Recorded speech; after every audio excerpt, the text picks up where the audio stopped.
But since we're talking about Jeffrey Epstein, and since we're talking about these potential ties that Donald Trump has with his rich and connected and powerful friends, I'm sorry, he said so, not me. He said a really good friend of mine who wants to remain anonymous gave me $130 million and broke some more rules to do so. And a friend of mine, talking about donors, a friend of mine, a man that's great. I'm not going to use his name unless he lets me do it.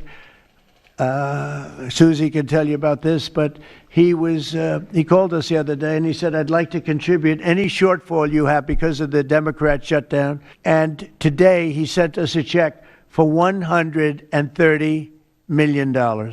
His name is Timothy Mellon. He's a billionaire, a backer of Donald Trump, and he's the heir to the Mellon fortune. It's like this huge bank. And here he is. He's kind of like a low profile billionaire. He doesn't do a lot of press, so you might not have heard of him before. His father, Paul Mellon, is listed in the Epstein flight logs. He's logged twice, so it appears he flew on the plane multiple times. The Bank of New York Mellon, where he's obviously connected, was recently sued by a woman who was abused by Epstein, alleging that the banks knowingly provided financial services that enabled him to conduct his operation for years. Since we're talking about dead folks associated with Jeffrey Epstein, here's a story from Michael Wolff, that guy who's written multiple books and had multiple interviews with Jeffrey Epstein and has been exposing Donald Trump's connections and buddy-buddy relationships to Jeffrey Epstein for years now.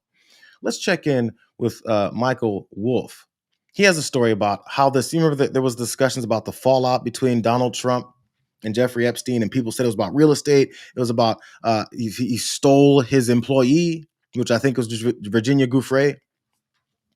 All those stories never really fully matched up, and we never knew. There was something about real estate. In 2004, Epstein believed himself to be the high bidder on a piece of real estate in Palm Beach, a house. $36 million was his bid. He took his friend Trump around to see the house to advise him on how to move the swimming pool. Trump thereupon went around Epstein's back and bid $40 million for the house and got the property. Epstein, who was well acquainted, in fact, deeply involved with Trump's scattered finances, understood that he didn't have $40 million to pay for this house. Now, if that was the case, it was someone else's $40 million. At the time, Epstein believed this to be the $40 million of a Russian oligarch by the name of Rybolev.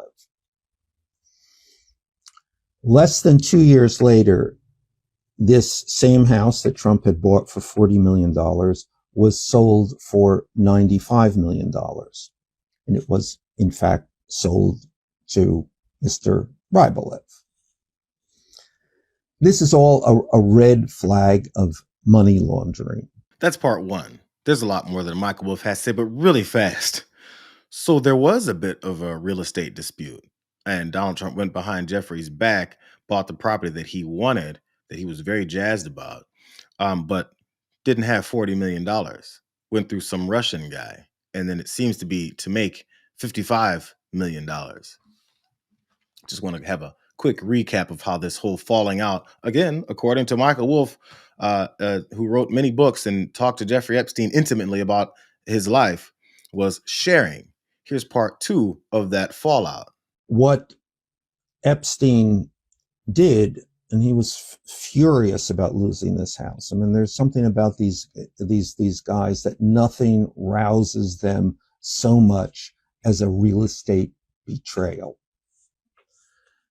Epstein, after the sale of this house, after Trump went around his back, got this house, Epstein began to threaten him. He began to threaten him with lawsuits. He began to threaten him with going to the press and saying that Trump was a front man for a money laundering deal. Trump panics at this point, and Epstein believed, and he believed to his dying day, that it was Trump who went to the police, Trump who was fully acquainted with what was going on at Epstein's house, fully acquainted for many years. Trump went to the police and, as Epstein said, dropped the dime on him.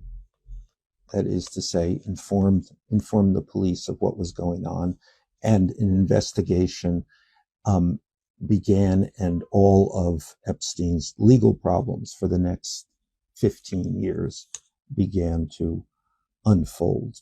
I mean, Michael Wolff is very thorough in his explanations, even explaining what dropping the dime on someone means, meaning he exposed him, turned him into authorities, knowing what it was that he was up to. So a couple of criminals turned on each other. One threatened to turn the other one in because that's what criminals do once the heat starts coming on, or maybe they're mad about something unrelated, like a real estate deal, which of course is based in some level of illegality because that's who Donald Trump is. So there's that second aspect of this falling out. Here's the last part.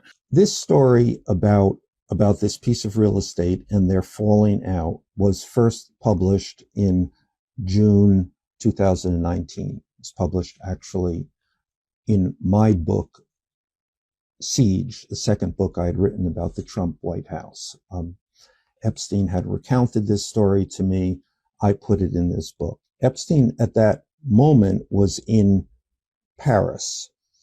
He read the book. He called me with some alarm, and he said he was afraid that he might have said too much. 3 weeks later, he returned to the United States from Paris and was promptly arrested on the tarmac of Teterboro Airport in New Jersey when his plane landed. And then all the rest fell apart for Jeffrey Epstein and his child sex trafficking ring. Again, this is according to Michael Wolff, who I believe has a lot of legitimacy and credibility on these topics. Consider he's talked directly to Jeffrey Epstein. We've seen Jeffrey Epstein say some of the things that Michael Wolff was saying that he said about his friendship and relationship with Donald Trump, all that. In the White House, they believe that the story in the Wall Street Journal about the birthday greeting that Donald Trump, the salacious birthday greeting that Donald Trump sent Jeffrey Epstein in 2003 on the occasion of his 50th birthday, was a leak from the Maxwell family. And in the White House, they regarded this as, quote, a shot across the bow. So a threat, if that Ghislaine had damaging material on Donald Trump. So Donald Trump's lawyer went down, and I expect to try to figure out exactly what Ghislaine Maxwell has. Your deputy attorney general sat down with her recently. Well, let me tell you, he's a very talented man. His name is Todd Blanche. He's a very legitimate person, very high. I just a very highly thought of person, respected by everybody. So I know this. I didn't discuss it with him, but anything he talked about with her, or the fact that he did that, not unusual, number one, and most importantly is something that would be totally above board. So you don't have to believe him, but I'm just playing what is that he's saying. I just want to point out how disgusting. Again, every time we talk about anything that comes to this started with this whole deal with getting $130 million from Donald Trump's good friend, who's the heir to this billion dollar family of this bank, who's caught up with some issues with the Jeffrey Epstein survivor. Just want to point that out.